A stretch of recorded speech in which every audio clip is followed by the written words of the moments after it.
Mapagpalang araw mga kataba. Yan, nag-request ng Bicol Express yung aming tatay.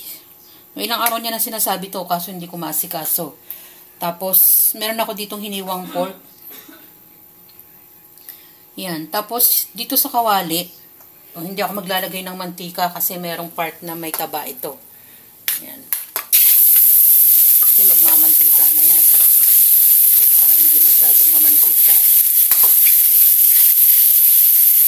Tapos,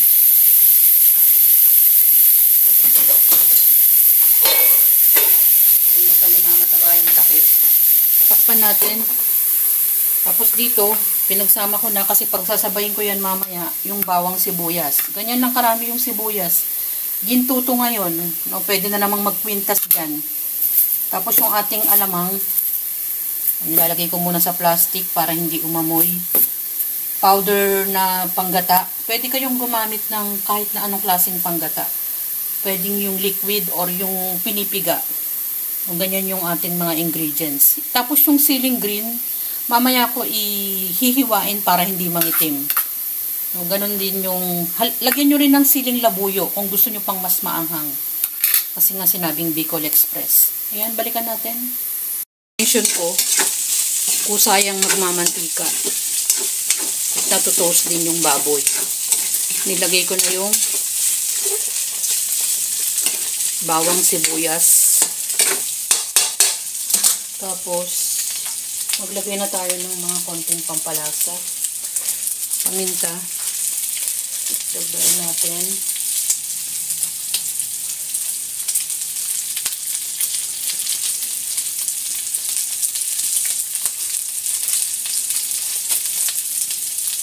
Ajinomoto. Alamang. Yan. Puti yung alamang namin. Ganyan muna, baka mapaalat masyado.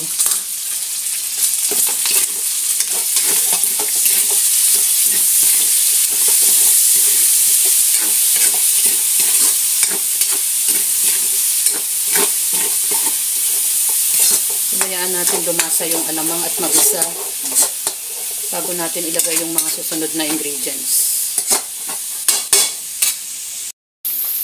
Lagay na natin yung panggata. Pinunaw ko to sa hot water. Meron pang konting buo.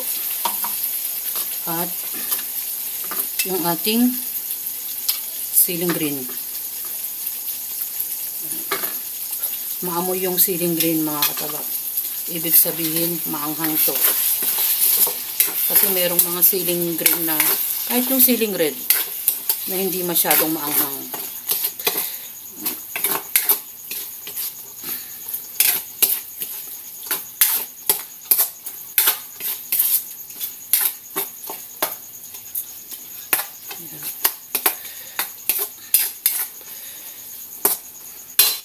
Pakuluin pa natin.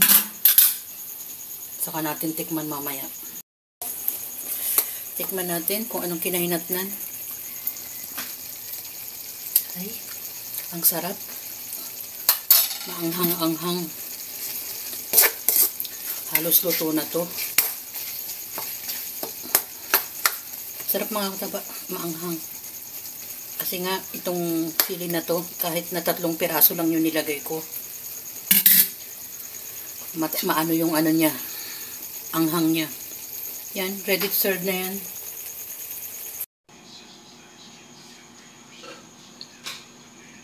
May kanya-kanya tayong version sa pagluluto ng iba't ibang putahe. Tulad ng ating Bicol Express. O mga kataba. At yun naman depende sa inyo kung gaano pa kaanghang. Dahil meron din tayong kinoconsider dito sa bahay. Pero alam nyo mga kataba, masarap talaga pag maanghang. Yan yung ating simpleng luto ni Mama Taba sa ating Bicol Express. Enjoy, kumain at maging masaya. Salamat sa panonood mga kataba at ingat!